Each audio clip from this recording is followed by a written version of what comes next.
to you. Good evening, everyone. Thank you for coming to our Delaware County Sustainability Commission meeting tonight. I will start sharing my screen so we can move on with the agenda.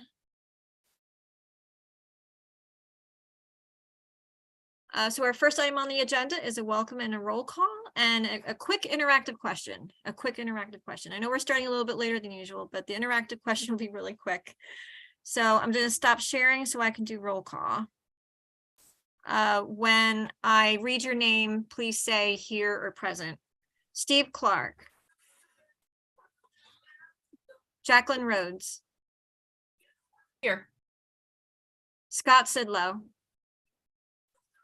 I'm here. Thank you. Thank you. I know Jenny is not here. David Director. I'm here. Thank you.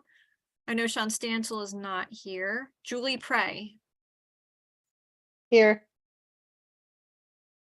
Cephas Hales Richardson. And I know Crystal Gald is not here. Francine Locke. Here. Ed Orner. Mark Manfrey. Here. Gina Burrett. Here. Jim Warner. Ed McGargy. Here. Becca Yurkovich. Here. Laura Goodrich Cairns.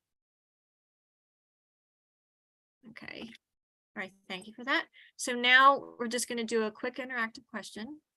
Hold on just a second here while I set it up just for a real quick second.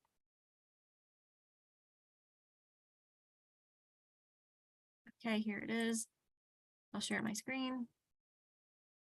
Okay, so we're going to do a quick Mentimeter question and let me initiate it. So the question is going to be rank these from the most effective climate change solutions. Rank effective climate change solutions from most effective to least effective. And your options are driving an electric car, eating a plant-heavy diet, harnessing wind energy on land, and composting your waste. So what you do is you go to www.menti.com. You can do that on your phone, on your smartphones, or just open another browser on your computer. And then you input code 5523-1145. So that's www.menti.com. And the code is 5523-1145. So once we all have the rankings here, then I'll show you what the real answers are.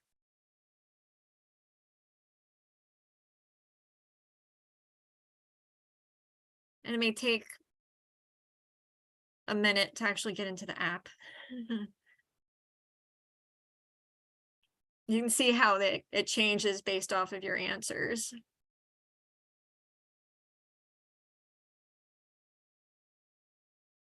Okay.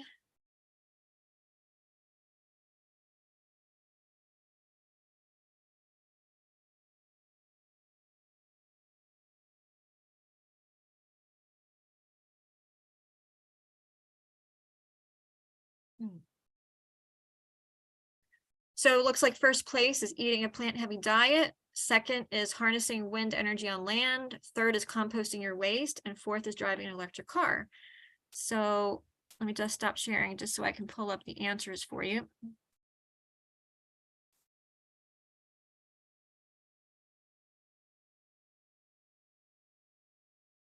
Okay, so these are the results. One is harnessing wind energy on land. That is equivalent to removing 681 million cars off the road. Second, eating a plant-heavy diet, which is equal to removing 532 million cars off the road. Third is driving an electric car, which is equal to removing 87 million cars off the road. Composting your waste is equal to removing 18.4 million cars off the road. So you can see these are off by like hundreds of millions. It looks like the top two, harnessing wind energy on land and eating a plant-heavy diet, save hundreds of millions.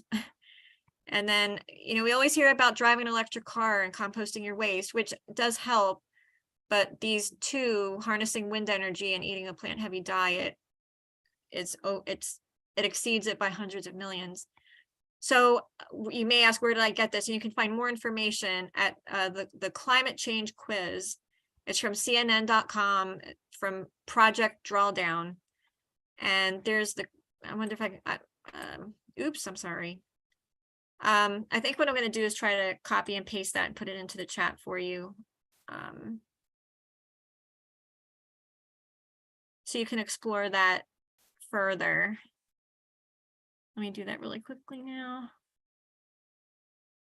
But you did really well. You did really well. Those were actually the top 1 and 2 were the real top 1 and 2. So you did really well with that. So now I'm going to share my screen to go to the next item on the agenda. Oops. Sorry. Oops. Hold it. Stop sharing real quick.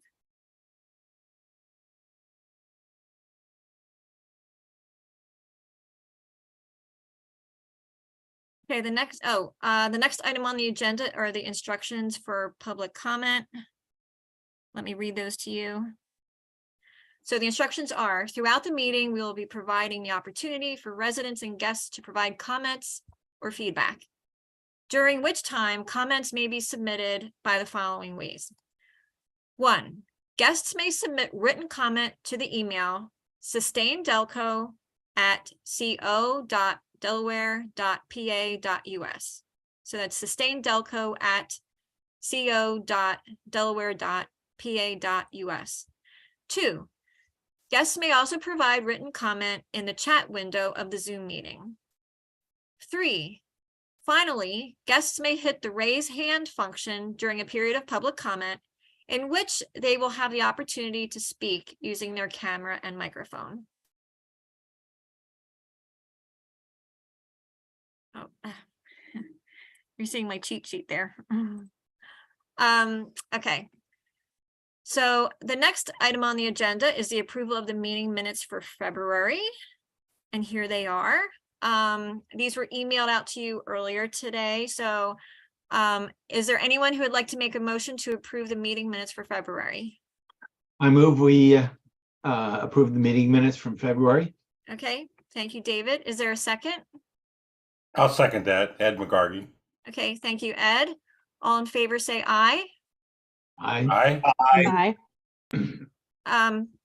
Any opposed? Any abstain? Okay, so moved. Our meeting minutes for February are approved. The next item on the agenda is I'm sorry, SEPTA. Carol, if I could just make a note. I couldn't get on mute. My name is spelled incorrectly. Oh, all right. Okay, thank you. Last name, but otherwise. Oh, thank you. No, thank you. I'm glad you told me. Okay, so with that change, the meeting minutes are approved. So the next item on the agenda is the SEPTA bus revolution. Daniel Nemiroff from SEPTA. Welcome and thank you for being here tonight.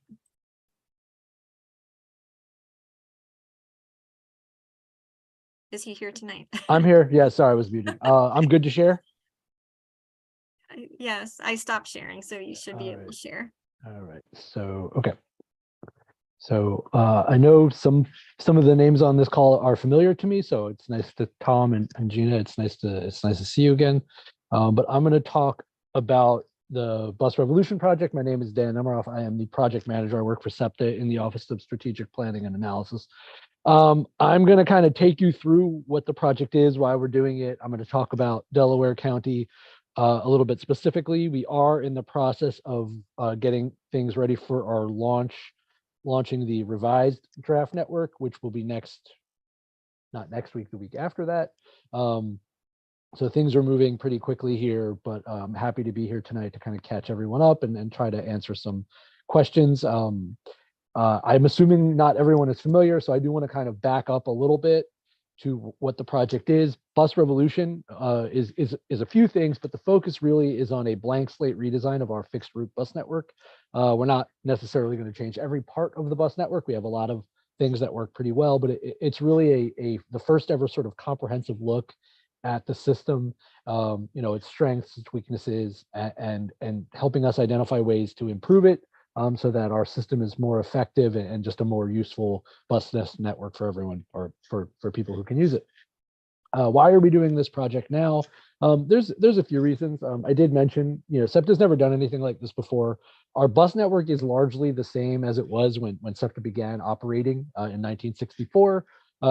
Buses typically are running on the same streets. Some of them have the same numbers.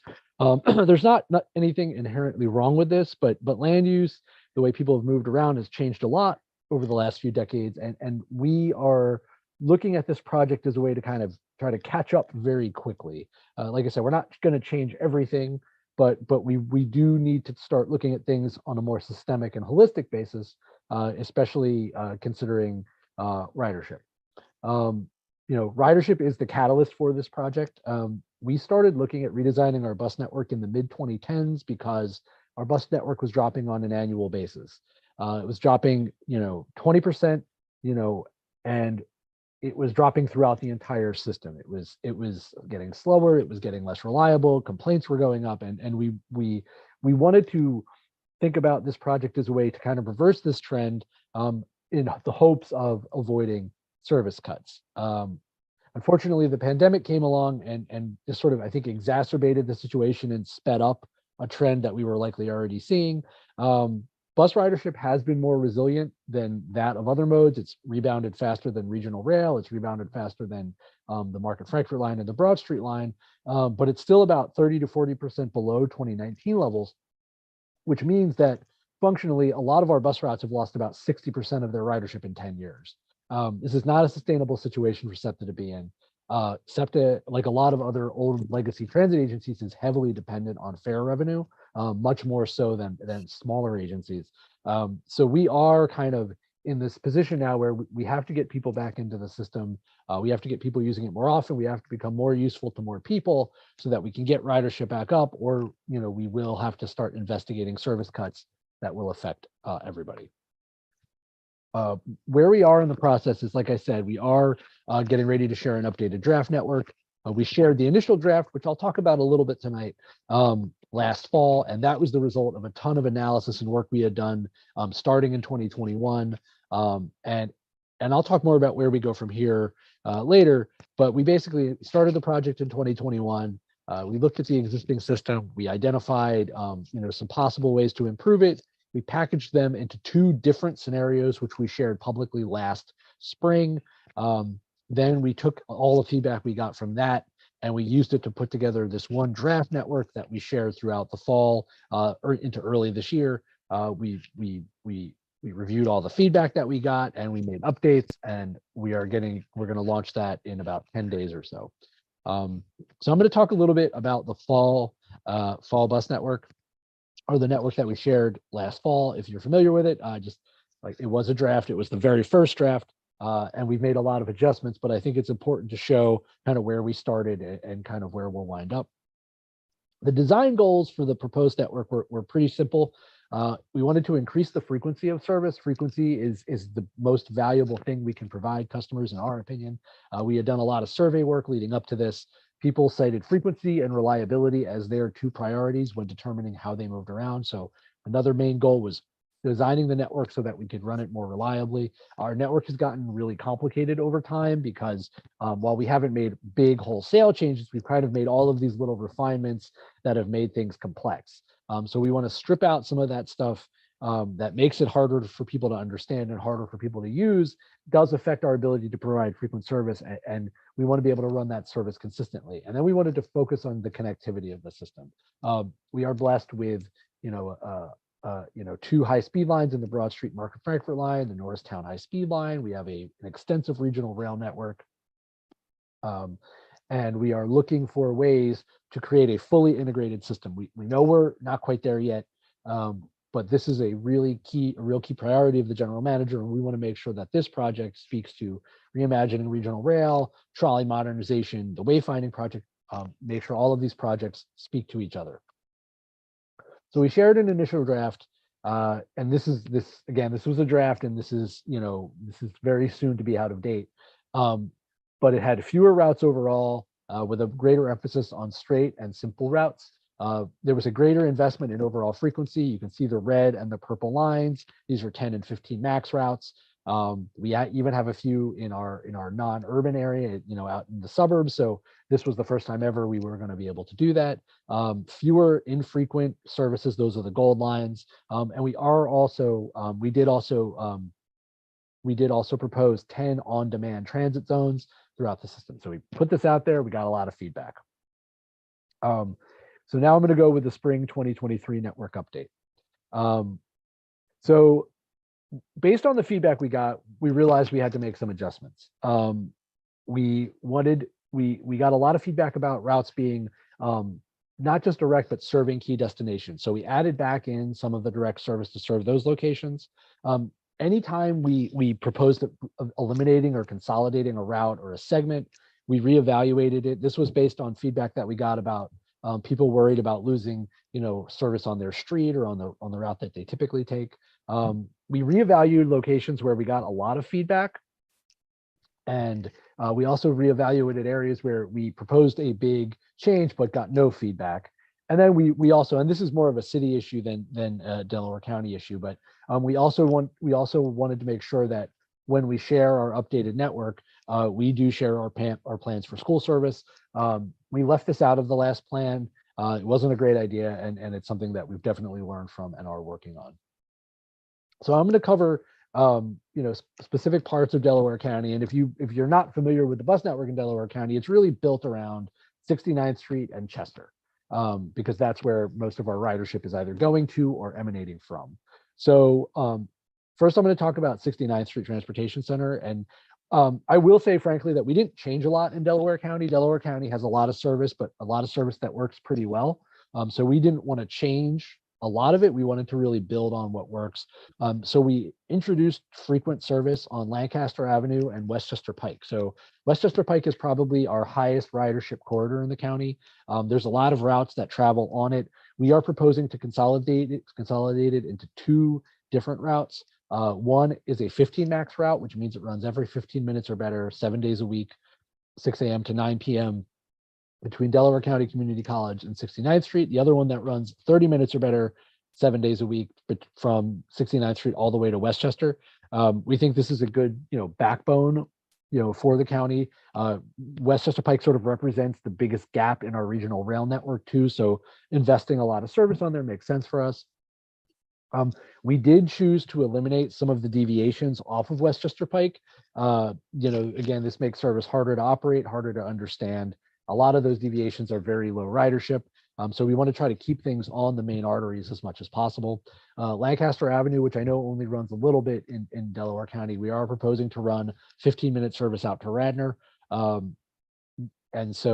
And the other things that we're trying to do out of 69th Street is to provide frequent service down to Chester via Lansdowne Avenue and Baltimore Pike, and then better connections to the airport. The airport has really grown as a job destination for us. So we want to make sure folks that work down there, particularly those that work late at night or during shift work, can get there easily with regular and frequent service. So we're doing a lot of these isochrones where we're measuring the differences between the current network and the proposed networks, first in the initial draft and now this one. And one of the things you can measure is access to jobs. So by the changes that we're proposing, throughout the system. So it's not just these routes we're measuring, but overall, the new network equals about 11% more jobs within 45 minutes from 69th Street.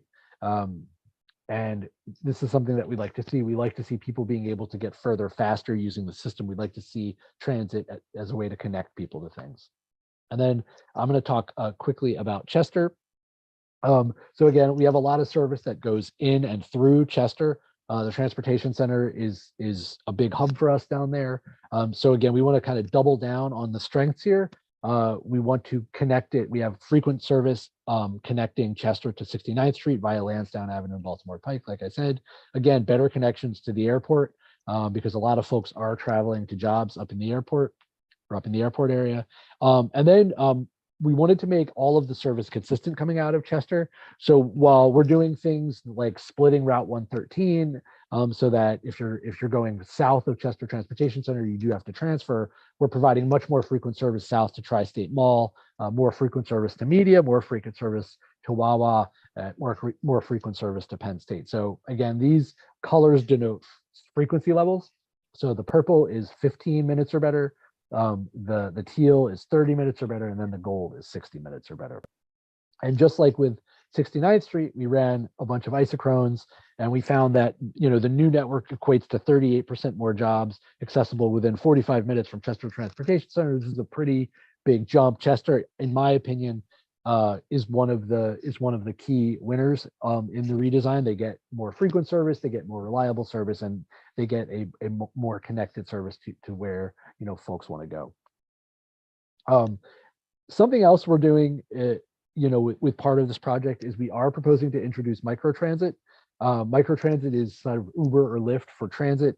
We don't have it in our service area yet, but we view it as a really important component of the bus network redesign project. It allows us to use fixed route resources more effectively.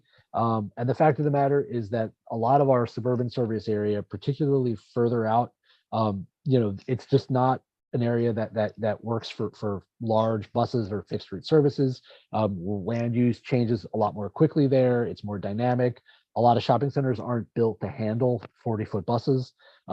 So we are proposing one on-demand zone in Delaware County. It's basically extending from Wawa up to Cheney University and then down to Painters Crossing. The ridership to these locations is extremely low, but we see it, what we do see the connections as being really valuable. I'm sure you all have some questions about how microtransit might work, so I'm going to talk a little bit about it here, but and I apologize, I talk extremely fast generally, but I'm trying to get to the Q&A so folks can ask questions. But we are proposing this microtransit service. It's on demand, it's flexible. It works a little differently than current ADA the system does, in that you can book it the same day. You don't need to book it in advance.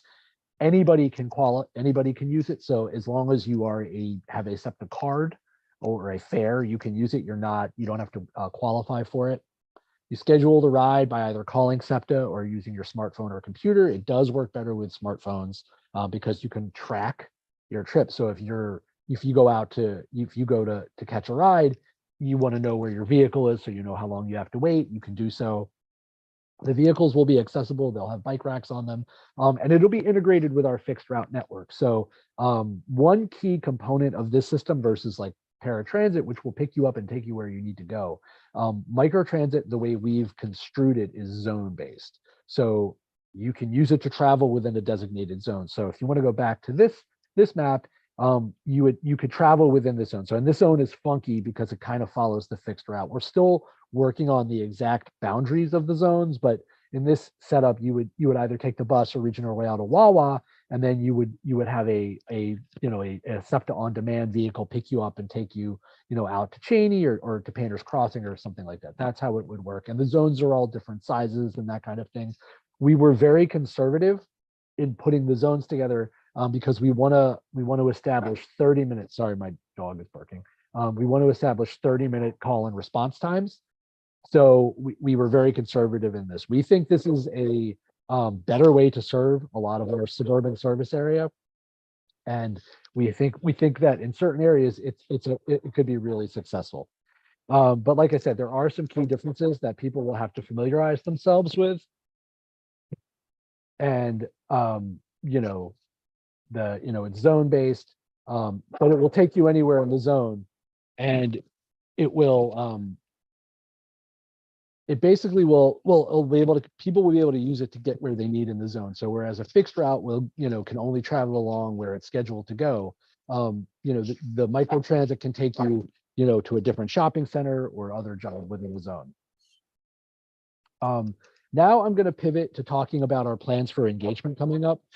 Every round of work we've done, every time we update the network or do anything like that. I'm sorry, I'm going to silence. he stopped. Every round, an updated network or anything like that. We've supplemented it with a pretty extensive round of public engagement. This one will be no different. We're really focusing on the clarity of the materials. If you've engaged with the project thus far, we've put out a lot of technical information. I think some of it's worked, some of it hasn't. But we really want people to understand what's being proposed, what's on the table, what's off the table, because this is really the third time we've gone out there with different ideas. And I think people are getting a little overwhelmed. I'm getting very overwhelmed. So we want to make sure people really understand what we're talking about. We're focusing on the simplicity of the information, the benefits of the network, and accessibility. So being able to provide materials that people can share, that they can print, that can be, shared more widely. That's a real focal point of ours for this round of engagement. And this is sort of just our strategy and schedule table. We started already briefing elected officials. We started with city council. About 90% of all of our transit users are in the city. So that's really sort of a point of emphasis for us. We'll kick off officially on March 20th. You may have already gotten an email about our first transit talk that night. That will be, our website will be updated sort of in around the same time. And then we're gonna have meetings in a few different ways. We're gonna have a project bus. We have a wrap bus that goes around. We focus primarily on transportation centers like 69th Street, like Chester, because we can talk to a lot of people that way, and because we can park a bus there for an extended period of time. But we also are gonna have community meetings. Between these two things, our goal is to have 20, 25 of these either project bus or community meetings throughout the region combined. We'll supplement that with virtual meetings. If you've done one of these before, Delaware County or wherever, they're very geographically focused.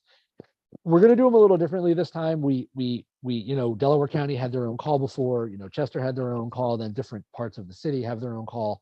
We're doing it differently. We're going to have essentially, five nights where there's going to be a presentation. The presentation is always the same. And then we're going to have different breakout rooms where people can come and ask questions about different parts of the service area. This gives people more than one bite at the apple if they can't make a call on one night. But again, the focus is going to be on like clarity of materials, the shareability of the materials, that type of thing. And just looking ahead, and then I can wrap up. But looking ahead, we're going to be doing this round of public engagement into May. We'll wrap up in the early part of the month. And then, through late spring and then the summer, we'll begin finalizing our network and getting ready for hearings. The hearings will be another time for people to come and provide feedback, but hearings are very different. They're formal. They're overseen by a hearing examiner. So this round of engagement is really the best chance for folks to come, talk to people, provide feedback, and that type of thing. And I think, if you want to learn more, our website is a little dated now. We're in the process of updating it. SEPTABusRevolution.com. Sign up for our mailing list. So once everything is ready, you'll get an email blast, and you'll be able to see the new network and engage with the materials that way. I'm not sure how you wanted to do Q&A, but I'll stop sharing if that's okay. Yeah, does anyone have any questions for Daniel? I guess there was a comment in the chat. Lancaster Avenue is served by fairly frequent train service on the Paoli line. What is the theory to frequent service on Lancaster versus some of the north-south routes? So it's a totally different market. The train is for inbound commuters and the bus is for outbound commuters. They're totally different, travel markets. And there's a lot of people, a lot of the people are connecting at 69th Street to take the bus out, and they're, rather than going into town to take a regional rail out, and bus and transit is much cheaper than the regional rail for now. I mean, maybe at some point, I know some of you might be familiar with reimagining regional rail, but at some point, we're going to talk about fare integration, but for now, that it's a pretty big price difference. So, we want to make, that's a trip people are making. There's higher ridership on Lancaster than there is on, some of the routes that are adjacent to it. Daniel, I did have a question, Ed McGargy. The issue of remote work, do you think that has impacted your SEPTA? Oh yeah, I mean, I think it's impacted everybody, but I also think, I mean, people were already working remotely prior to COVID. I don't think it's a trend. I mean, I think where we are now, which is sort of like a hybrid thing, I think that's here to stay. I don't think it's going to go. I mean, it might come in cycles a little bit. I don't think, I mean, I wouldn't want to work from home every day, but I like being able to work from home once in a while. I think most people do. I think people like choice, and I would never argue against choice. So I think that's a permanent situation. I think one of the things we're trying to do with this project, and I said this, I've said it a lot, not for a while, but I've said it in a lot of the earlier ones, is we're trying to build the network so that it's a little more, it's not so dependent on peak hour, 9 to 5 commuting, because that market has dried up more than other markets. So shift work, midday travel, people running errands, kids going to school. Like the new peak is really school service, is when the kids are going to school, at least in the city. And we're not eliminating the peak, but we are trying to flatten service a little bit. Peak service is the most expensive type of service. So being able to reduce the peak service a little bit allows us to provide more consistent service, frankly, 7 days a week. And it's a bet on that. It's a bet, but it's a service model that's more in line with, I think, how people are moving around. Okay, are there any other questions for Daniel?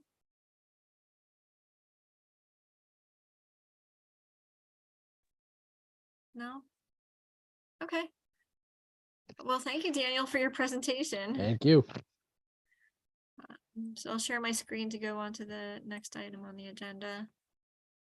So next is SEPTA, Sustainability Initiatives and Other Projects, and Tiska, sorry. Close enough, no problem. Can you tell me how it's actually, what's the correct way? It's just Tiska. Tiska, all right, thank you, sorry. Sure, no problem. I am going to share my screen. So if you could tell me if you could see that, I'd appreciate it. Yes. Great. Okay. Hi, everyone. My name is Ann Tiska. I am the Sustainability Initiatives Manager for SEPTA in the Office of Innovation. I'm having trouble seeing everybody, so I'm just trying to adjust. There we go. Yes, thank you so much for having us tonight. I just wanted to note that I was delighted to participate on the Transportation Subcommittee for the development of the Delaware County Sustainability Plan, and really happy to continue this partnership of working together where we can. So thanks for including us there.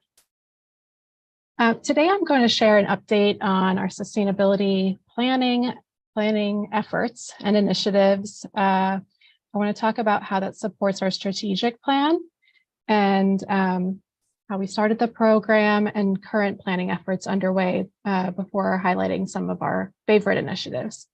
So I just want to start out by thanking Dan for giving that overview of bus revolution, because what we always say is public transportation is inherently sustainable.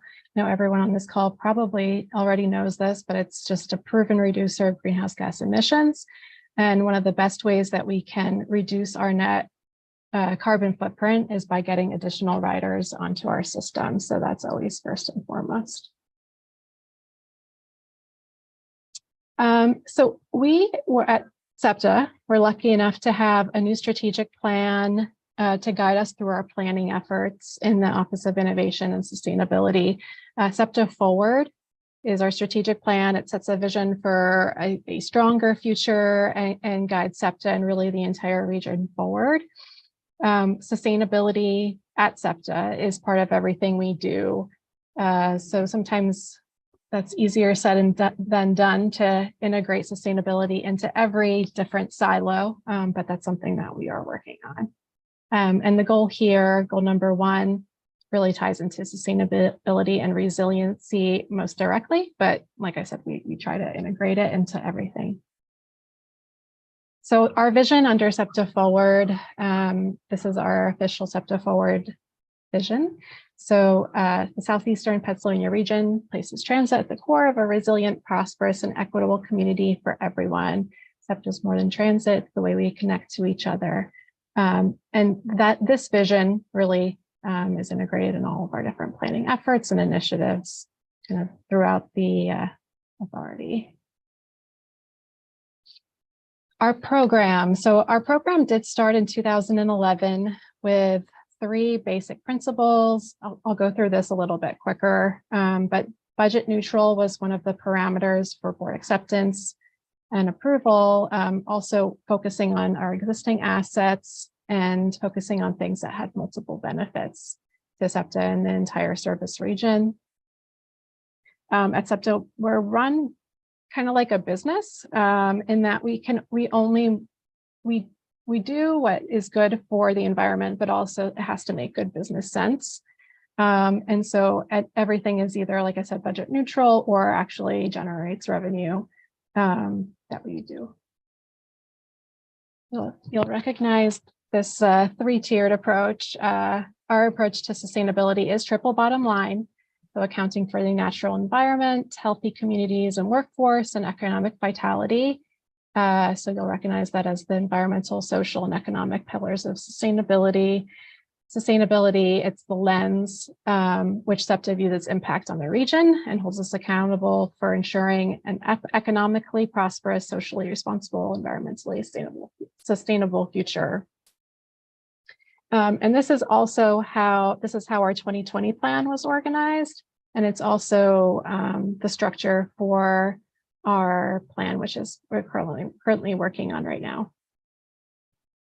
So this is a quick summary of what we talked about in our 2020 plan, which was developed in 2016 with a goal of 2020.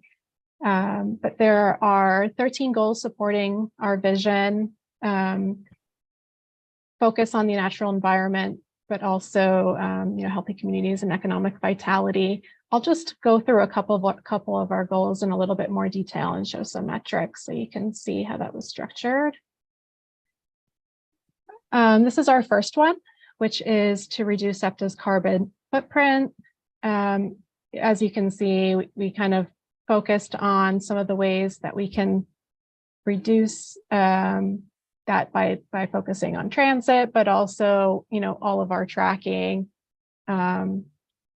so benchmarking and greenhouse gas emissions. So this is from 2016 to 2017, so we have some updating to do.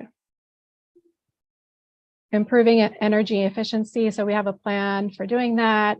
Some of our energy specific projects are at the bottom here, so hybrid electric buses, battery electric buses, energy retrofits, so ESCO programs, LED lighting conversion, and implementing wayside energy storage.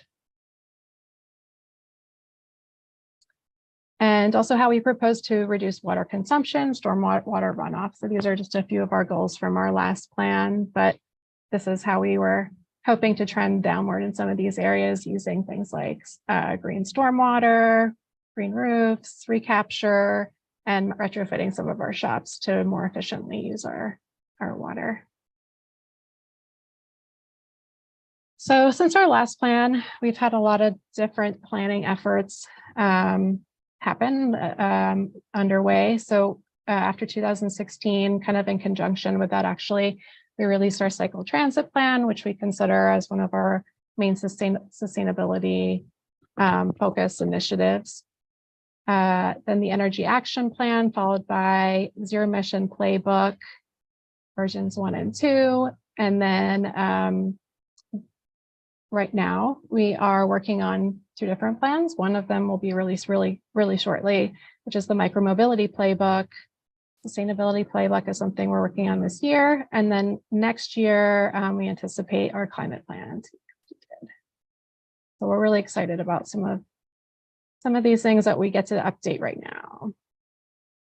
now. Just a little bit to share about our playbook development. So looking forward, we're at the beginning of this process, of the planning process. we have worked on some baseline information, some baseline data collection, and a vision. So our vision for sustainability, and this is still not completely adopted, but this is what we're looking at to guide us through the next update of our plan, which is to ingrain environmental, social, and economic best practices into our operations and service to demonstrate continued leadership and support an inclusive, resilient, connected region. So yes, and so we're working towards kind of identifying opportunities now. We're meeting with our internal committee, and I'm sure we'll be reaching out to work with Delaware County. Some of our expanded planning efforts beyond sustainability include the micromobility playbook. As I mentioned, there are also a number of different projects of significance where we've done significant planning work recently, including Bus Revolution, which you just heard a bit about, reimagining regional rail. There's a wayfinding master plan with SEPTA Metro, King of Prussia Rail, trolley modernization. There's a lot of really exciting things happening. I'll focus on things that are kind of more closely tied to sustainability, including micromobility. So with our micromobility playbook, we really wanted to take a look at our policy and develop a framework to better integrate transit with micromobility and bicycles and improve the lifestyle network that was defined in SEPTA Forward. Some of those strategies were to provide accessibility for all, design services to meet changing needs, since we've seen such an increase in micromobility use recently, emphasize sustainability, and collaborate to improve access. And we do this by looking at kind of a range of strategies to improve the way the system functions. It's organized by just system-wide recommendations, recommendations that specifically target vehicles in service, our stations, connections to the surrounding network, and then the streets and trails network. I'm not anticipating that you're going to be able to read all of this, but this is just kind of a breakdown of how we defined our strategies and the actions associated with each of them. So some of our early actions with our playbook, which will be released hopefully later this month. So we heard from a number of different stakeholders, including the public, who told us we needed to improve our communications and relay the policies that we have for micromobility and bicycles, so that people know what to do and where they can go and where they can't. So we're looking to simplify those policies. We started an initiative already kind of as an early action to distribute bus rack practice stations. So we're working with people who can house these the bike racks, and whether it's a bike shop or a public space, have it for people to practice before they're in front of a bus trying to load it up at the last minute. Dedicated space on vehicles for micromobility. We're talking about an open stroller policy and better integrating with Indigo trails and providing better bike storage, which is secure and upgraded from what you've seen in the past. And then moving on to climate resilience, this is something that is phased after these two plans, after our sustainability plan. But when we think of sustainability and climate resiliency, it's kind of two sides to the same coin. So I wanted to mention a little bit, about what we're considering here now. And there's one thing that we do know is that transit emits significantly less carbon than private vehicles, even electric vehicles. I took that quiz, but and SEPTA is working towards fully electrifying our fleet, or making it zero emissions actually, and sustainably sourcing our electricity. So we're working to make biking and walking just as a pedestrian a little bit easier. And with this slide, we can just explain why we're doing that from an emission standpoint. So some of our strategies, energy resilience is just so important. So, thinking about what if we can't rely on fossil fuels, we're working to diversify our energy sources and make them renewable across the board. And through solar, expanding our electric vehicles and considering hydrogen as a solution. Right now, we have 9 out of 10 of our buses are hybrid electric or electric. And I don't know if you've seen in the news, we were just approved to acquire 10 additional fuel cell buses, which is really exciting. So with hydrogen buses, we're still talking about 0 tailpipe emissions, contributing to better local air quality. We have active anti-idling policies, regenerative braking, which can kind of help capture some of the energy from braking on rail and that kind of thing. One of the things that we're really kind of most proud of at SEPTA is our solar program. So you might have seen this in the news recently too. At the end of last year, we completed our second solar farm out in Franklin County through a virtual power purchase agreement, which brings in has a capacity of 42 megawatts. And that in addition to our rooftop solar, which yields 2.3 megawatts, that basically covers about 20% of our total electricity use. And so we're proud of that right now, especially since all of our rail is basically electricity. All of our buildings and shops obviously use a lot of electricity. It's a pretty sizable amount. And we're looking to increase that also, not looking to stop there, looking to continue on the road and put out additional opportunities for that. And actually, I do want to note that solar specifically is a revenue generator for us. We have earned $1 million as of the end of last year, and that's with the full installation of our solar farms not even online. So we're really excited to kind of continue that and do our part to green Pennsylvania's grid. Some other tools that we're using, some initiatives. So we have a custom built energy management system. So a lot of energy management systems kind of focus on buildings, and we need it, most of our assets are vehicles. And so we built out a way to track all of our vehicle and facility use, so fuel, electricity, everything that has an invoice basically gets loaded into here, which will help us for our tracking and planning. Our ESCO program, which is just guaranteed energy savings through things like LED lights and that kind of thing. And then just changing simple policies. So we implemented a daytime cleaning policy instead of having people come overnight to our headquarters, and that reduced our savings cost by 10%. So even simple changes like that in policy can have a big impact. Here's some of our green infrastructure projects. We have a green roof. We have green infrastructure integrated into multiple different projects, but we're actually going to be doubling our greened area over the next couple of years when the Wyoming complex project is complete. So that'll be a big component of that section, our plan.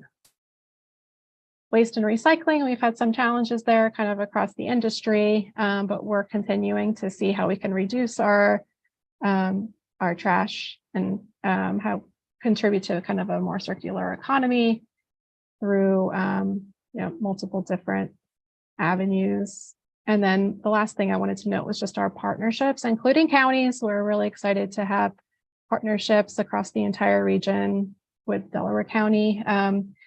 Key partner programs you might be familiar with, that's also been in the news lately. So Key Commuter, Key Advantage, and Key Partner, ways to comply with Philadelphia's new law requiring companies or nonprofits with more than 50 employees to contribute to their commuter benefits, but also, we're extending that beyond the city limits and into the county area as well, which you may already know about. Also partnering with the city in other ways here. We hope this moves through council, but the Philadelphia mayor proposed giving SEPTA passes to employees and people who are in poverty, which is really just kind of a boost to, you know, providing an equitable transportation network, right? That can only be realized when individuals actually have access to the system and the opportunities and resources that it offers. And one of our fun little partnerships recently, which got a lot of attention with the success of the Eagles, was our partnership with the Eagles, who they have like a great sustainability program. We're happy to support them in more ways than one, but our Go Green partnership with them is just part of a strategic approach to reduce congestion, improve air quality, have them recognize the great work we're doing and what kind of impact we're having. So we're looking forward to continuing that as well. If you go on our website, you will see this fun little graphic, which we update quarterly, but we try to keep on top of some of the highlights of our program here. Invite you to come visit it and also reach out if you have any further questions as we continue down our planning road for sustainability. That's all I have. Are there any questions? Thank you, Anne. Thank you, Anne. Let's see, we do have a couple comments in the chat. I believe this one you probably answered in one of your subsequent slides. How many fully electric buses does SEPTA run and where are the routes? Oh, that's a good question. So it's no secret that we've had our challenges with the acquisition of electric buses, which is one of the reasons why we're looking at hydrogen now. As far as I know, we are still working with, I'm not sure what actually I'm allowed to say about this, but we're still trying to work through some of those challenges and come up with a resolution to get them back on our routes. Right now, they're not running. Okay. But we do have, I think it's very shortly that all of the remaining fleet will be at least hybrid, so green in one way or another, which is something that I don't know if any other transit agency has 100% green fleet yet, but we're excited about that. And then does the 69th Street Transportation Center West Terminal have a green roof or green wall?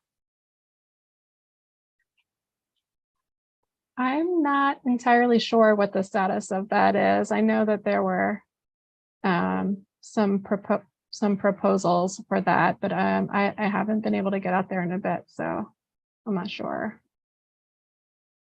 Okay. I have a question. Is there any thought about fully electric vehicles for the micro transit portion of the new development here? Seems to me that would be an easier way to introduce EVs. Yeah, I am on the microtransit committee, and that is one of my main things that I'm pushing on that committee, because I know a lot of our CCT vehicles right now don't really, they're not hybrid or electric, and we're looking to really expand that. Expand electric vehicles for that and also for microtransit purposes. Are there any other questions for Anne? I'll say thank you so much. That was a great presentation. Thank you. Thank you. Thank you, Anne. All right, so I'll share my screen to go on to the next item on the agenda. And the next item is public comment. So is there any public comment? There's nothing in the email. Okay. But I would just like to second everybody's comments. Anne has been a fantastic asset on our sustainability planning group. So thank you for coming. And Dan as well. Thank you for coming. Okay. Is there anyone from the public who wants to make a comment and they're here presently? Okay, hearing none, I think we don't have any public comment then. So we'll go on to the next item on the agenda. Chief Sustainability Officer update. Francine. Thank you so much. I'll share my screen. And let's begin the journey. So we have a couple of announcements, and you probably have heard. Our executive director is retiring. So Howard Lazarus, who was the executive director when you guys formed the Sustainability Commission, I believe, he's leaving us. He's been here for 2.5 years. His last day is March 31st. And taking his place as the Chief Administrative Officer, at least taking over the duties that Howard was performing, is Mark Woolley. He is going to take the role April 1st.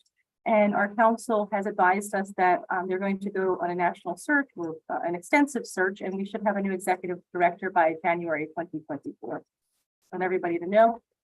Some of the cool things that happened while Howard was our executive director with council's governance and support includes restarting and reshaping the government through a pandemic, which was a big deal. Creating a sustainability-centered organizational structure. I'm not going to go through all of them, but just leading us to a point where we can create a sustainability program, and we're very grateful for that. And I just want to share that unique organizational structure because tonight we have our entire team here from the Office of Sustainability. I just want to mention Sue DePompio is here. She's our sustainability, she's our Assistant Director of Sustainability Finance. And we have Ron Aquilino, who is with us as a Data and Systems Coordinator. He's here for the first time joining us. And of course, Becca is here, who's leading our sustainability planning efforts. And another really big announcement, our loyal Ed McGargy is retiring at the end of this year after more than 42 years of service. I'm just giving this as a heads up because there will be more presentations to come where we really want to highlight the work he's done over the past 42 years. And thank you so much. And I'm just going to give this as a little marker for us for the future. Hopefully, we're going to share more information, Ed, and give you a chance to speak. And so I just wanted to give you an update on the zero waste pilot. This is the pilot program for our Delaware County Courthouse Complex and Government Center.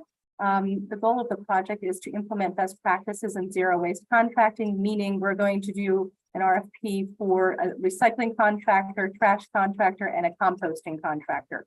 So that we're going to implement best practices in those areas. We're going to implement recycling facility-wide and composting of food waste in the cafeteria and the kitchen. And we're going to explore opportunities for cost savings wherever we can. The status of this project right now is that we've met with Zero Waste Associates, our facilities management, and our sustainability group. We received a proposal from Zero Waste Associates and we're reviewing it now, but we're hoping that we will have a contract soon. We're bringing it to central purchasing and we hope that this project gets up and running within the next month or so and have a completion in the fall so that we can say that we're fully recycling, composting in the kitchen and cafeteria, and reducing our waste going to landfill.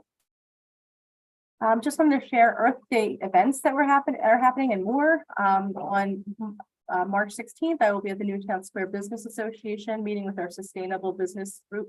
I'm going to present on our work and then share some possible ways that we could potentially collaborate or resources we have available, such as CPACE. We're trying to push that to see if folks are going to try that out. So far, we haven't had any companies or businesses or commercial industry take advantage of the CPACE program. And we were trying to get folks to do that. And also just sharing smaller scale projects that could possibly help smaller businesses. Our Redwood Community Center is hosting a planting and kitchen garden. And I'm going to have another slide after that giving a little more detail. That's Parks and Recreation. Becca is going to be speaking at Marist Grove, which is a community. And she's going to share the sustainability work we're doing. On actual Earth Day, we are planning an event at Clayton Park. It'll be a cleanup and tree planting, Parks and Rec, County Council, and the Sustainability Office. We will be seeking volunteers. So we're going to reach out to our Sustainability Commission members over the next few days and see if anybody wants to participate. The Conservation District is performing a water quality basin, naturalization of the basin. So recently we had a low volume road project there in Smedley Park. And this is a project that, of course, our Ed McGargy is working on. And then on May 16th, we're going to do our campaign sign recycling event again for the primaries. This time we're going to have it at Rose Tree Park. We believe this is a tentative date and a tentative location. Becca is organizing that once again with support from our facilities management. And on the 17th, May 17th through, I'm sorry, are these dates correct? May 17th through 20th. Yes, Becca and I will be in Washington, D.C. We're going to be at a climate change preparedness conference. There's a website here, and we're going to be presenting actually at the conference on operationalizing sustainability into local government agencies. So we're going to share our story there, which should be fun. This is a little bit more information about the Parks and Recreation Earth Day event. It's actually on April 18th, but it's just such a cool event, and it shows the collaboration of our Parks and Recreation Department with Penn State Master Gardeners, Pennsylvania Resources Council, and COSA, which is Delaware County Office of Services for the Aging. It should be a really fun day. They have a full day of events there. And so I think that should be fun. Want to share, someone had a chat comment about what's going on with the Sustainability Conference. So we will be holding our second annual Sustainability Conference June 8th at Widener University Alumni Hall. We're actually considering, I think we're going to be able to have 400 attendees this year, pretty sure. And once again, it will be free of charge, vegan, zero waste, and accessible to by public transportation. And the theme is sustainability through the lens of environmental justice.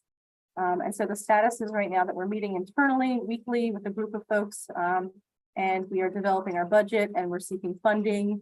We're organizing the speakers, the panel session topics, we're getting the volunteer categories, the catering, because we are going to have food again that brings people.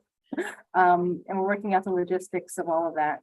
And so the next step is getting the funding sources, getting a contract with the caterer, confirming the itinerary, setting invites. And the coolest part is the logos we have at the bottom here. Our internal team, Amanda Hagan and Brittany Hales, work together on putting together some possible logos for the conference, which is just a fun feature. These are the top 3 that we've thought about. So we may be sending an email to the Sustainability Commission members asking you guys to vote if we have time and energy to do so. And so departmental updates, I want to share with you a couple, since you saw the organizational structure, that unique organizational structure that we have in Delaware County. Those departments that are under the umbrella of sustainability, this is some of the work they're doing. The Vision Zero plan is about to start. A consultant has been identified, and that means that we're going to start putting together a written plan that will help us with creating a mechanism by which we can reduce fatalities caused by traffic accidents. And so this will also help with our municipalities when they are seeking funding as well. They will be able to have this plan to use for their benefit of implementing or seeking funding for change. We are in the middle of a Route 291 road diet study, and we have our planning director here and also our transportation manager from planning if you have any questions about these. The county's new park master plan at Don Guanella's site, there is a survey live now. If anybody would like to participate in giving their feedback on what they'd like to see in this new park. Orange Street Lot and Media, which is right across from our government center, we are going to be developing that into a parking lot. I know it sounds horrible, but it's going to be a really good parking lot with lots of green space and also EV charging stations. And so we're trying to make it the most green parking lot we possibly can in Media. We're also working on Rose Tree Park, Upland Park, and Little Flower Park on playground, open space, and field projects. These are all on Parks and Recreation's website if you'd like to find out more. We are also about to initiate again the Capital Improvement Program Steering Committee group. We've done this for the past 2 years since I've been sharing with you. We're going into the 3rd cycle now of the Capital Improvement Program, where we are going to share with the council members what the projects may be for the 24 to 29 cycle of capital improvements.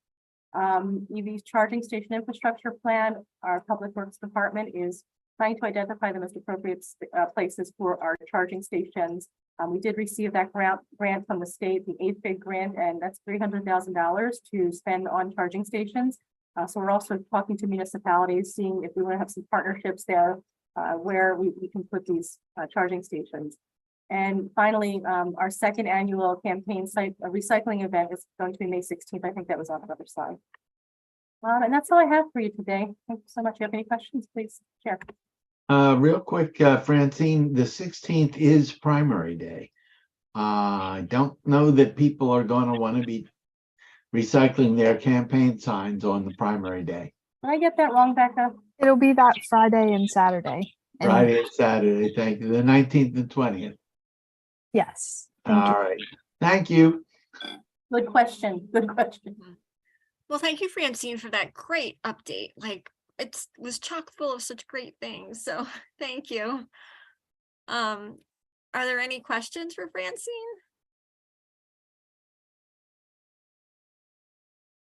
None? Okay. Well, thank you again, Francine. So now I'll share my screen so we can go to the next item on the agenda. And the next item is the sustainability plan update with Becca Yurkovich. And we're on time, Becca. Right on. All righty, let's put this up and running. I'm going to share my screen as well. All righty. So back at you with some updates this month. So I am happy to share we are officially out of the subcommittee phase and heavily into the drafting. So I just wanted to share some of the stats from all of our subcommittee meetings, which occurred from August through March 2nd was the last one. So across our 6 subcommittees, we had 87 unique participants, with many participating in more than one subcommittee as well. We had over 63 hours of active meetings and active discussions, which produced 12 goals, 18 priority areas or sub-goals, 29 targets, and over 248 actions to be performed both by the county as well as community partners and other folks in the community. So I know I've shown this graphic before, and I just wanted to share we do have some updated dates. So as stated, we are now heavily in the draft plan era and shifting into public engagement as well. And I broke this out a little bit more specifically what we're looking at over the next 4 months. So this month we are making those final updates to all of the matrices rather, with subcommittee comments. And internally, we're also focusing on continuing drafting the plan narratives and actively planning our community engagement events, which are scheduled for the end of this month and early April. So looking to April, we'll be hosting the events as well as presenting the action matrices to the Sustainability Commission and County Council. So this will be more of an informal review by council. And the Sustainability Commission, I will be sending those to you ahead of the meeting. So the request is that you guys go through there and come back with any questions, comments, concerns, or overall ideas. I know many of you participate in this process, but it also gives you the opportunity to see kind of what was going on in the other groups or seeing them for the first time if you were not able to participate. We also have the goal of completing the first draft of the plan by the end of April. Then for May, we would have our finalized matrices based on the comments from County Council, from the Commission here, as well as our public feedback that we've received in early April. We would then be presenting the draft of the plan, so the actual narrative components with all of those finalized matrices back to you guys, as well as County Council. We would also be finalizing our graphics and themes. And then finally in June, this is where the slight shift in our schedule has come. Originally, we were going to try to do the public launch of the finalized plan, which has been approved by everybody by June 8th. But we are finding that that was very restrictive because that would mean our timing would have to be your group approving by May. And we wanted to make sure that we were giving everybody the opportunity to provide comment and really have time to digest. So at our conference, it'll just be a final draft with the approvals coming after the meetings. So for you guys, that would be on June 9th and County Council would be at the end of the month. So to date, as I kind of recognized what we've done since last time, we are actively updating those action matrices. We have engaged a graphic designer who will be providing all of the graphics for our plan. So this may be one of the last times you see this lovely little diagram here. Some more formalized color schemes, but we're awaiting the final proposal and timeline for them. We have also identified our areas of case studies, both we're going to do one for the community and one for the county, just to highlight those things that have already occurred that are great examples of each of our focus areas. We have also completed drafts for the energy and efficiency section and zero waste, but they're under review. So Fran and I have switched before we go outward, and we're currently working on climate resiliency and health and wellness. But most of our time right now is directly focused on our community engagement events. So we will be hosting 3 in-person events at Upper Darby on March 29th, at the Chester City Community Room on April 4th, and at the Media Community Center on April 6th. Each of these sessions is from 6 to 8 in the evening. But if folks cannot travel or can't make it, we're also looking at our options for a virtual session on April 10th to allow for folks to, again, have some greater accessibility. So the goal of these sessions is to not only educate the general public about the plan, but it's also to solicit feedback while it's still in draft form. So we really wanted the public to be able to have their voice heard and it actually make change. So if we have found that there are comments, it's still at a malleable point where we can make changes to our draft. I will say for this initiative, we will be needing lots of volunteers. So in my follow-up email after our meeting, I am going to be sending around a link asking for volunteers. If you guys are around and willing, I would greatly appreciate it.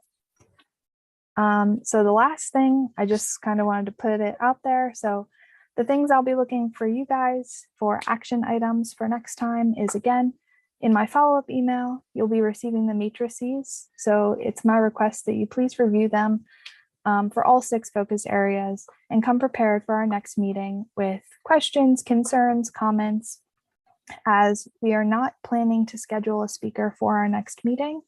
It will be focused entirely on having this active discussion with you guys on your true thoughts. And then the second ask is that you please sign up to volunteer for our community engagement events.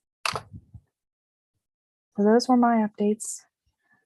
Any questions, comments, thoughts?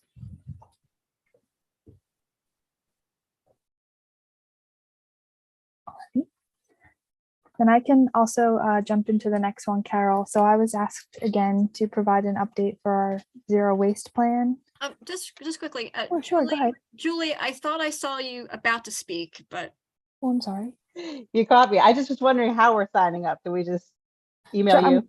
Sure, I'm going to send around a volunteer form so you can see like what the different stations are, what the locations are, and that way you can see also who you're signing up with. So that will go around. All right. Thank you, Becca. So. Yeah, sure. Sorry, were there any other thoughts? No, doesn't look like it. Okay, wonderful. So I was asked to provide the update for the zero waste plan for Alex and Ruth as well. So they're still actively working on making that life cycle analysis update for the plan. So they've received a first draft of that that has created a baseline, but they are currently running scenarios for that life cycle analysis on what the outcomes would be for each of the diversion strategies that they're recommending in the plan. So seeing how their recommendations would actually impact our life cycle analysis for waste.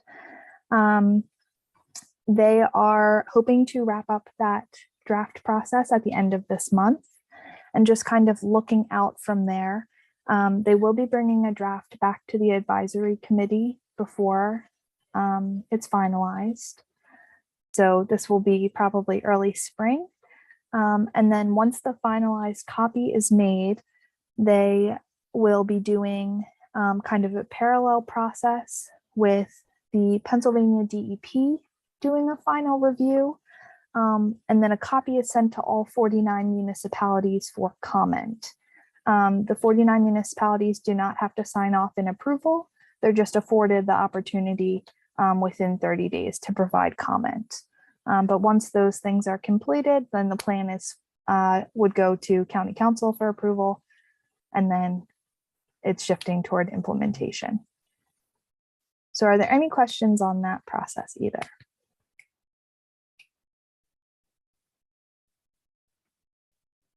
Alrighty, well, thank you. Okay, well, thank you for your great reports, Becca. Sure. Okay, so we don't have any questions for Becca. I'll continue on with the agenda. Oh, gosh, already. Well, okay, review action items from the last meeting. I actually am not sure what the action items were from the last meeting. So, do you have notes on that? Either Becca or Yes, but I don't. Becca, do you have any? Sorry about I don't that. think there may not have I been. don't think we had any from last time. Okay, good. Because I didn't have any recorded, so okay. The next item on the agenda is new business. So once we go over these items of new business, then I'll ask all of you if you have any other new business that's not mentioned here. So the first one is meet the members, and Becca, did you want to elaborate on that? Sure. So one thing that we were looking at potentially doing, I think that this is a really fantastic group, and I think it's really unique that most of the folks who were founding members or here when this group was founded are still here almost 3 years later. So one thing we want to do is we would love to highlight you guys, the group that makes this possible and does really help push sustainability forward in the county. So if you guys are willing and interested, what I was proposing is I would send around just a really brief questionnaire, and you guys would provide a photo. And what we would do is highlight 1 or 2 of you a week until we are through everybody. Again, just introducing you to the public, so people also know that who they can go to for representation on this board, other than just necessarily going directly to county staff. Because I know in working in government, a lot of the time people are more comfortable just having that conversation with neighbors rather than going directly to like the government source. So that's one reason we were hoping to maybe do that. Does anyone have any questions or comments about that? I think it's a great idea. No comments?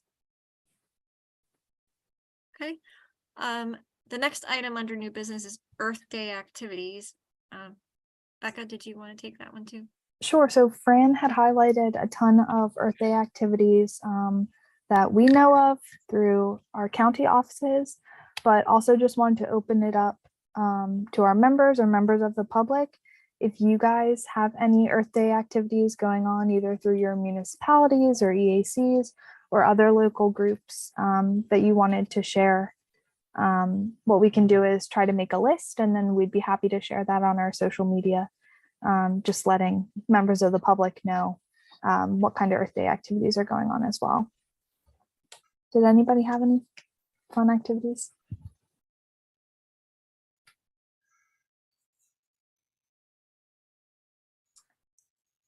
Does anyone know of any Earth Day activities that they'd like to share? Well, DCVA has its cleanups all throughout, so not necessarily specifically on that day, but it could be. So we have all the cleanup locations and dates listed on dcva.org. And, still opportunity for people to sign up and attend.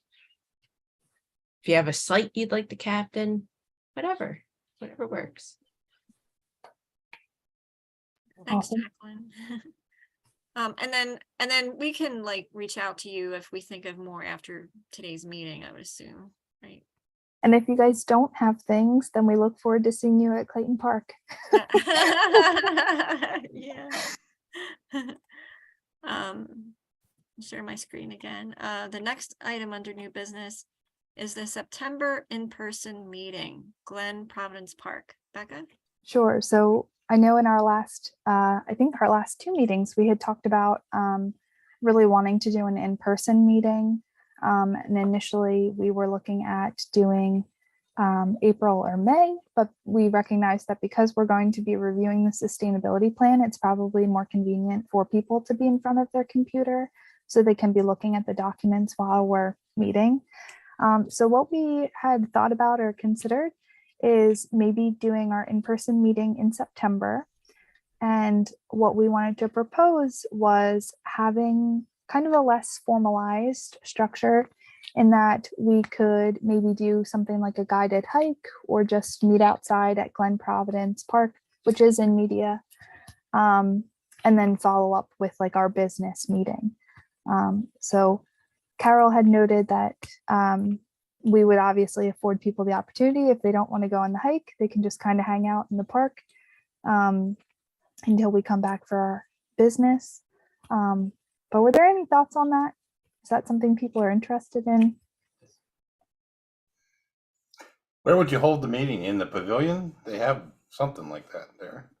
So there's a stage kind of in the grassy part On the top. up at the top, which is a lot more open and it has picnic benches. And it's probably easier for people to find us if members of the publics want to come. So that was kind of the thought, but definitely open to suggestions. We haven't even, I mean, this was just. Yeah, I think you're asking Sean to do a lot of work there to set up for our remote broadcast and all of that, unless there are facilities there. So just let's consider that necessity as well. I love the idea, incidentally, but I know that it can be it can be a lot of work. Is that an afternoon meeting or an evening meeting? That would be an evening meeting.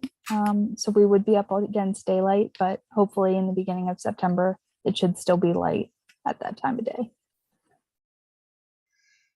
So that's the 6 to 8. Yeah, we have, we'll be working, we got a permit just recently to do another Christmas tree revetment. We have 3 down there in Glen Providence Park. Once we complete this, and I know they're working together with the Friends of Glen Providence Park to do some live staking of the other 2 that we do down there. So there are issues that that we've been doing there for conservation and sustainability at the park. And they're very visible too. I actually walk through there and you can really see the progress with that. We can look at that for sure. But by the way, we met with Nicole Ward and on Tuesday of last week, we're going to hire, Public Works is going to hire a hydrologist to look at that pond issue. So we're moving forward with some remedy on that. That's been for years, as Ed know, a big sore thumb.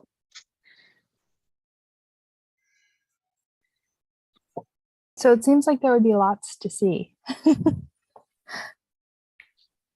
Alrighty, so we can, as we get a little bit closer, we can put out feelers. I would also need to work with Sean to see logistically how we would do that, as well as Mark and everyone else. But just wanted to put that out there. Yeah, and also I forgot to mention too that I think County Council just recently finalized the conservation easement for the dam up on 3rd Street Dam that'll help protect part of the Glen Providence Park. Lots of things going on in that little neighborhood park. It's nice. I think that issue was present as long as you've been with the county, and that was one of the highlights. It was like a 40 plus year issue that has finally been resolved. It's awesome. I will tell you that the folks here in media are very pleased. Okay. Any other discussion about this topic? Okay, hearing none, I'll go back to the agenda. The next item is Keep Delco Beautiful Subcommittee. Alrighty, so this is me again. If it's okay, I'm gonna share my screen. I just have three quick things to show. Alrighty. So I know we had also brought this up. Can everyone see my screen? No. Oh. Well, that's not very helpful then, is it? How about now? Yes. Okay, wonderful. So as you guys know, Delaware County is seeking affiliation with Keep PA Beautiful. And I just wanted to kind of go over what that means. And we have some questions for y'all. So Keep Delco Beautiful, which will be our affiliation. The mission of this organization is to empower Pennsylvanians to keep our communities clean and beautiful. And they do this through a variety of ways, feeding their core values, which are improving communities, their environment, and the quality of life, partnering with public and private sectors to work toward these goals, engaging and activating people in the community to really take community stewardship to the next level, access to both services and resources as well as education, and then also having diversity is a source of the affiliate network.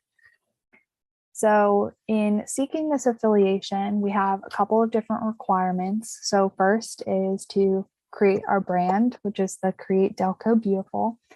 But other, I guess, more year-to-year requirements are to set goals and objectives of our affiliation. So what are we hoping to do in having this partnership?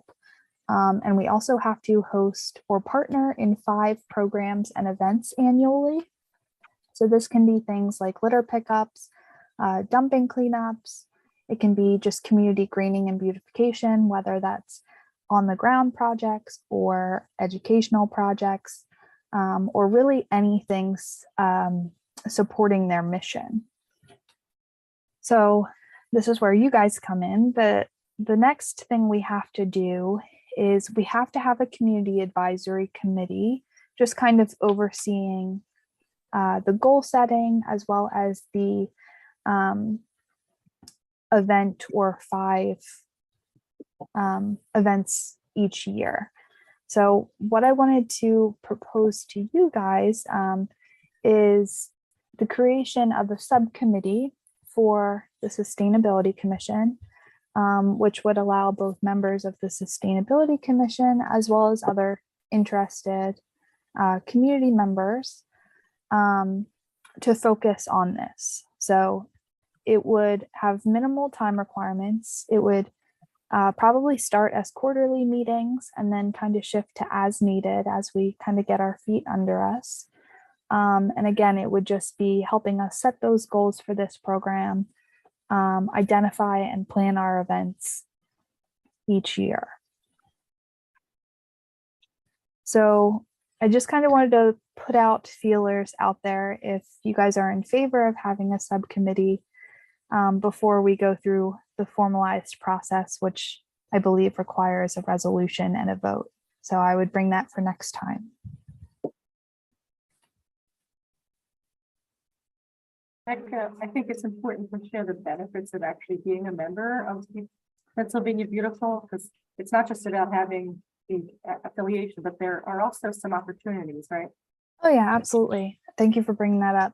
So the reason we're doing this, other than just wanting to clean and green Delaware County, in being an affiliate, we have benefits of having opportunities to apply for grants on a quarterly basis, which are very specific to the affiliates that would help fund these projects.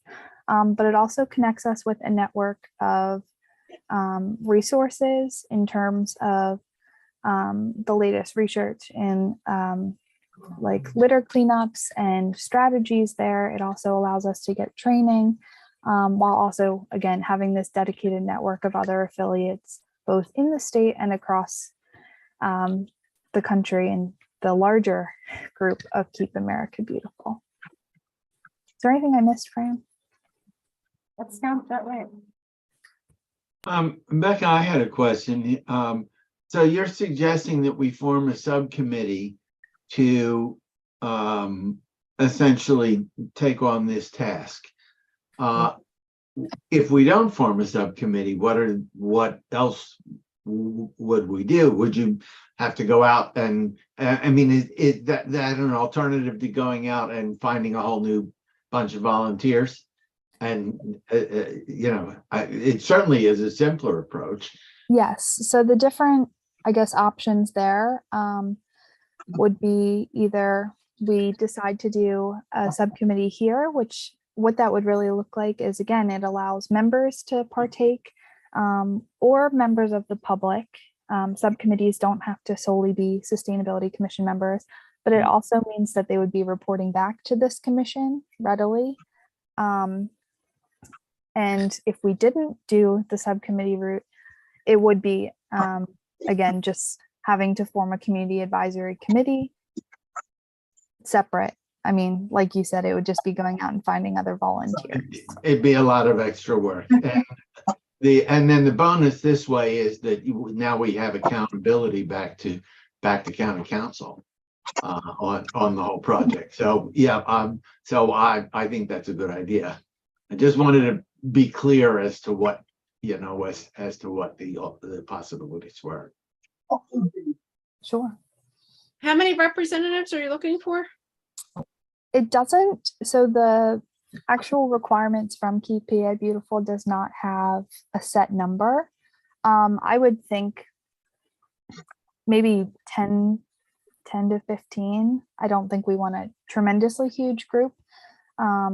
But I think that if we have a kind of core group of just people who are interested in this, as well as also have connections in our larger community, I think that's helpful.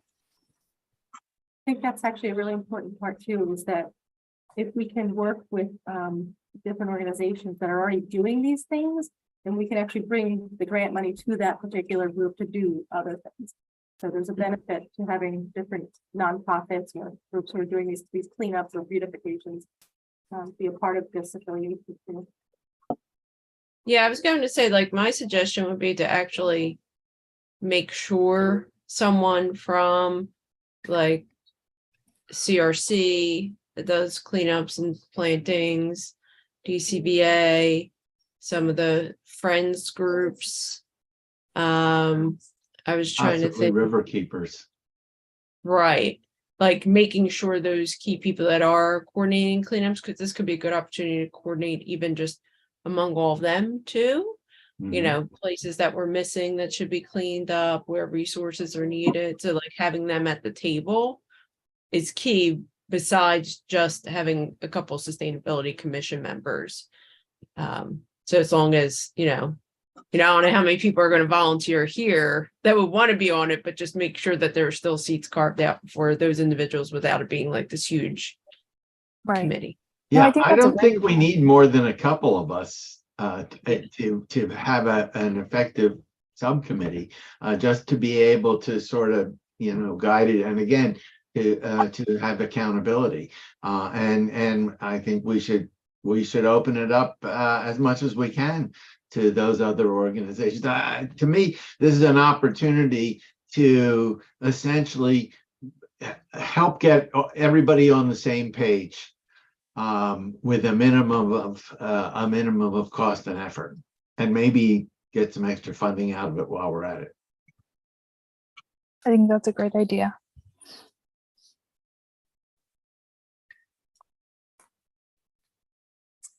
Okay, so what I can do then is I will, again, I can get further back to look at our bylaws to see if there are any other constraints to having this be a subcommittee. Otherwise, regardless, if we decide to do a formalized subcommittee through this group, or again, just a committee for this effort in general, I will ensure that there are participants from our Sustainability Commission either way. So it's just looking at structuring, but I can certainly get back to you after I just double check with our bylaws and the requirements here. But thank you guys for the feedback. I think that's really great. suggestions of making sure that we have some of those key groups in this board. Okay, thank you, Becca. Are there any other questions or comments about that? I want to thank Becca for bringing this to light because it was a great idea, but once it's here, now there's so much work involved. So thank you for doing it. Mhm. Okay, so I'll go back to sharing my screen. So essentially, I'm just asking if there is any other new business. Does anyone else want to bring up any other new business?